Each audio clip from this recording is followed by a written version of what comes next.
네, 안녕하세요. 10월 3일 화요일 새벽 기도 시작하겠습니다. 기도드리겠습니다. 은혜로우신 우리 아버지, 또 새날을 우리들에게 허락해 주신 거 감사합니다. 아버지, 오늘 하루도 매 순간순간 1분 1초를 하나님을 생각하며 하나님을 바라보며 하나님을 위하여 살아가는 귀한 하루가 되게 해 주옵소서. 우리가 어디를 가든지 무엇을 하든지 하나님 지켜주실 것을 믿습니다. 이제 또 이번 토요일 주일 심령 대각성 봉성회가 있습니다. 아버지 긍휼을 베풀어 주시고 우리 많은 심령들, 많은 사람들 함께 참여해서 큰 은혜 받는 귀한 시간 되게 하시고, 이번에 오시는 강사님 능력의 장중에 붙잡아 주시고 귀한 말씀을 잘 증거할 수 있도록 은혜 베풀어 주옵시고, 하나님 아버지 영적인 대각성이 일어나게 하여 주옵소서. 하나님 아버지, 또 병중에 있는 성도들 기억하시고 지켜주옵소서. 주님의 능력의 손으로 어루만져 주시옵소서. 깨끗이 나음을 얻게 하여 주시옵소서. 하나님 아버지, 또 선교지에서 수고하는 모든 선교사님들 붙잡아 주시며 그들의 사역을 주님 기억하시며 신원을 강건케 하여 주옵소서. 이 시간도 주님 앞에 의탁하옵고 예수님의 이름으로 기도드리옵나이다. 아멘. 네, 찬송가 208장 부르겠습니다. 내 주의 나라와 208장, 예전 찬송가는 246장입니다.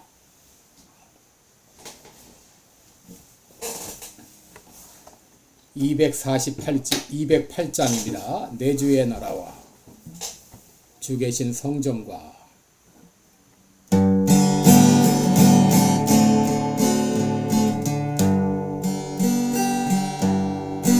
내 주의 나라와 주 계신 성전과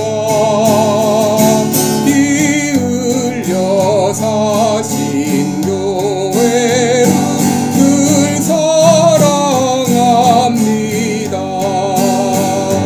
내 주의 교회는 천성과 같아서 눈동자같이 아끼사 늘 보호하시네.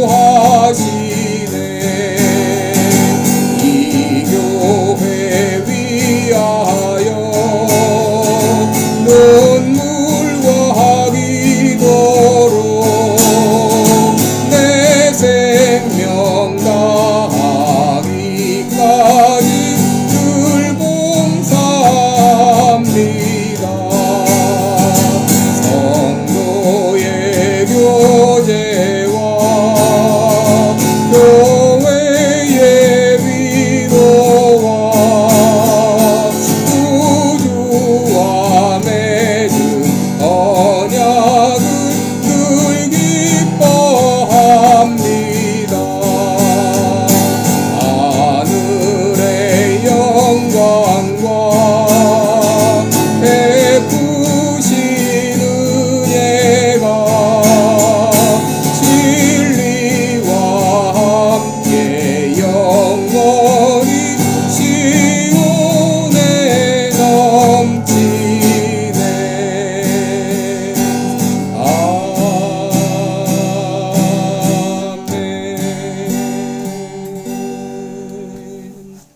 아멘.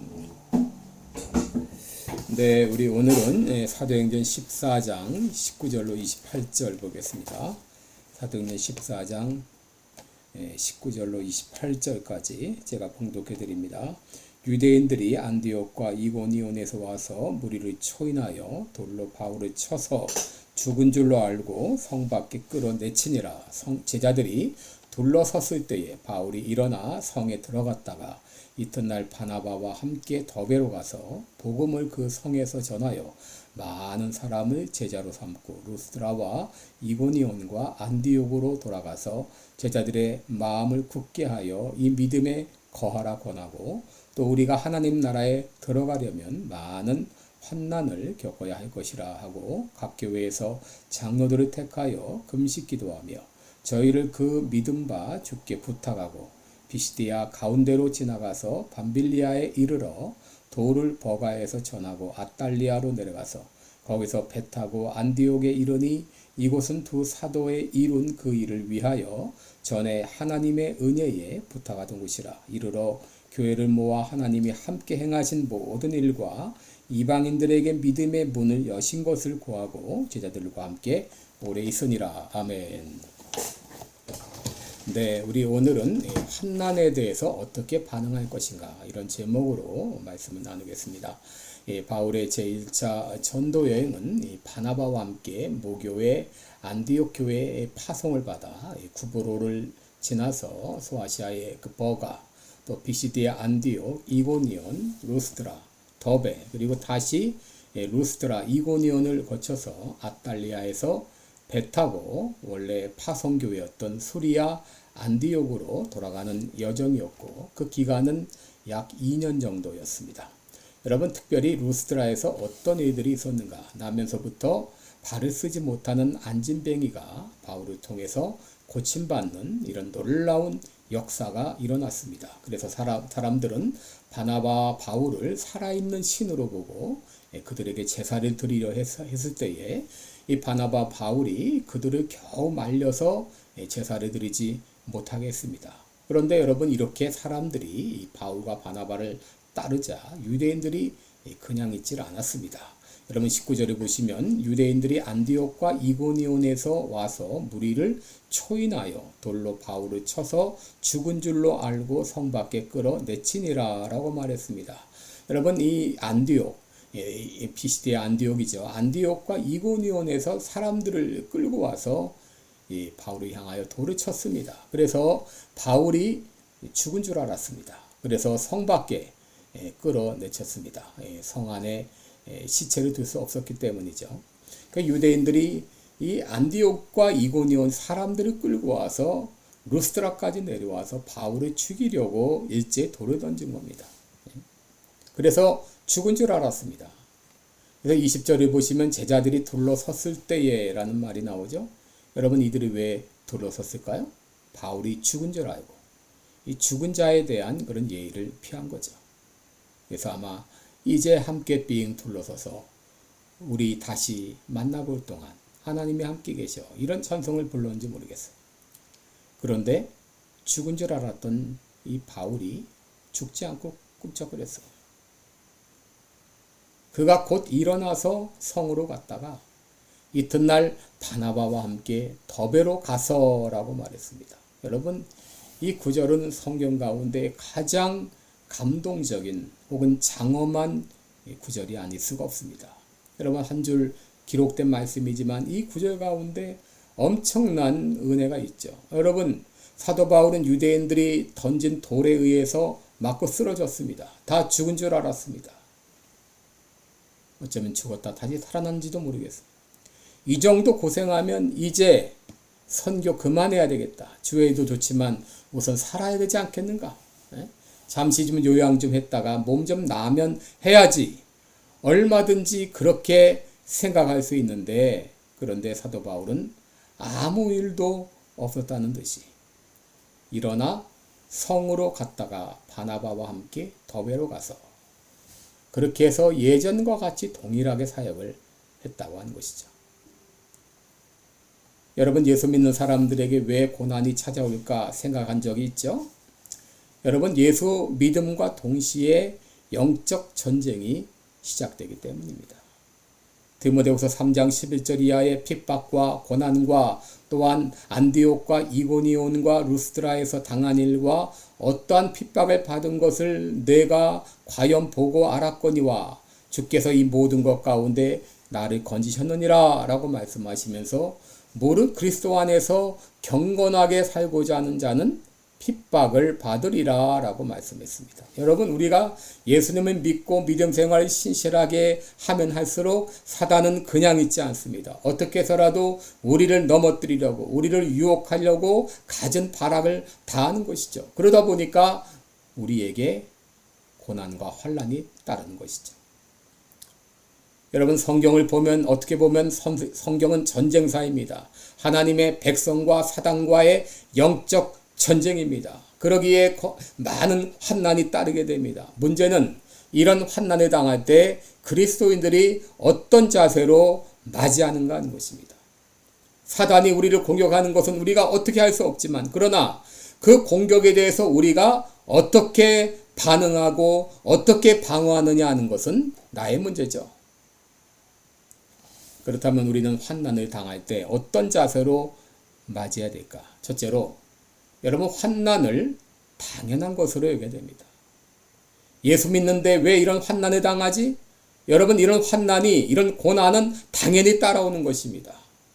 예수님 말씀하셨습니다. 너희가 나를 따라오려거든 날마다 제 십자가를 지고 나를 좇으라 라고 말했습니다. 예수 믿을 때 우리에게 따라오는 십자가가 있습니다. 그러므로 우리는 복음을 전하다가 예수님을 믿다가 혹은 선한 일을 행하다가 환난 당하는 것을 이상히 여기지 말고 당연하게 여겨야 됩니다. 사도 바울은 사도행전 14장 22절에서 우리가 하나님 나라에 들어가려면 많은 환난을 겪어야 할 것이라고 했습니다. 여러분, 하나님 나라로 가는 길은, 여정은 즐거운 길이지만 그러나 때때로 우리에게 환난이 있는 것이죠. 둘째로, 환난을 당할 때 우리는 기뻐해야 됩니다. 사도행전 15장 13장 52절에 보면 제자들은 환난 중에서도 기쁨과 성령이 충만하니라 라고 말했어요. 여러분, 환난 중에서도 기뻐하는 것, 이것은 그리스도인의 가장 명확한 특징 중에 하나입니다.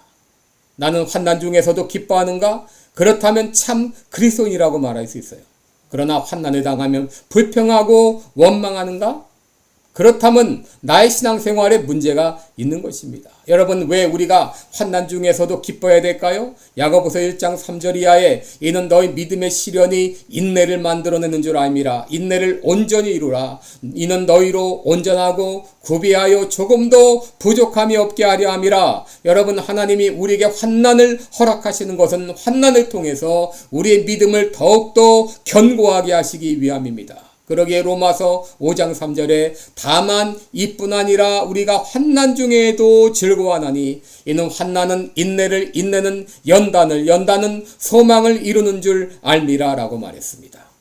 예수님께서도 마태복음 5장 10절 이하에서 의를 위하여 핍박을 받는 자는 복이 있나니 천국이 저희 것임이라. 나를 인하여 너희를 욕하고 핍박하고 거짓으로 너희를 거스려 모든 악한 말을 할 때는 너희에게 복이 있나니 기뻐하고 즐거워하라. 하늘에서 너희 상이 큼이라 라고 말했습니다.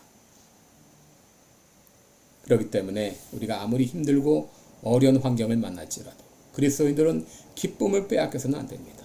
어떤 상황에서도 기뻐야 됩니다. 만약 우리가 기쁨을 빼앗긴다면 사단과의 영적 싸움에서 패하고 있는 것이죠.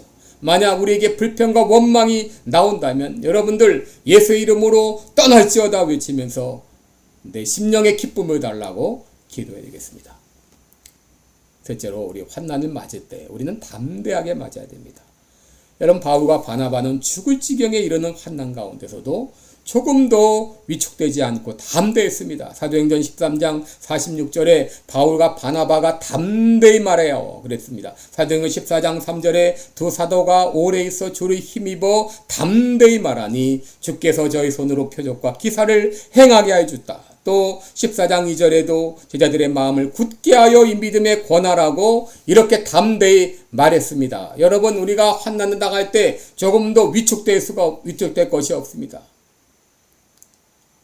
그건 누가 뭐라 해도, 우리가 전도할 때 어떤 악한 대적의 그런 방해를 받더라도 조금도 위축할 필요가 없어요. 디모데후서 1장 11절에 보게 되면 내가 이 복음을 위하여 반포자와 사도와 교사로 세우심을 입었노라. 이를 인하여 내가 또 이 고난을 받되 부끄러워하지 아니함은 나의 의뢰한 자를 내가 알고 또한 나의 의탁한 것을 그날까지 저가 능히 지키실 줄을 확신함이라 라고 말했습니다. 디모데후서 1장 7절 8절에는 하나님이 우리에게 주신 것은 두려워하는 마음이 아니요 오직 능력과 사랑과 근신하는 마음이니 그러므로 내가 우리 주의 증거와 또는 주를 위하여 갇힌 자 된 나를 부끄러워 말고 오직 하나님의 능력을 조차 복음과 함께 고난을 받으라 라고 했습니다. 여러분, 참된 그리스도인들은 환난이나 위협에도 조금도 위축되지 않고 담대합니다. 내가 믿는 하나님이 어떤 분이신가를 안다면, 나의 의탁한 것을 하나님께서 마지막 날까지 지켜주실 걸 우리가 믿는다면 우리는 어떤 상황에서도 주저하고 두려워할 필요가 없습니다. 위축될 필요가 없습니다. 여러분, 이것이 바울이 가진 확신이요, 우리 모두가 가져야 될 확신이 되어야 될 줄 믿습니다. 이런 믿음을 주옵소서. 환난 중에도 기뻐하며 환난을 당연한 것으로 여기고 오히려 환난 중에 즐거워하는 참된 그리스도인의 모습이 나에게 있게 하여 주옵소서. 오늘 이 아침에 기도하시기 바랍니다. 기도하겠습니다.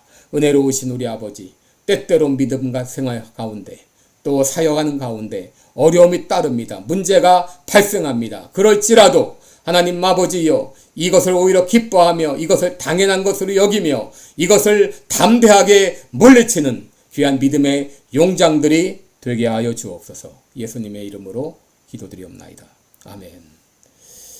네, 여러분, 오늘도 복된 하루 되시길 바랍니다. 네, 감사합니다.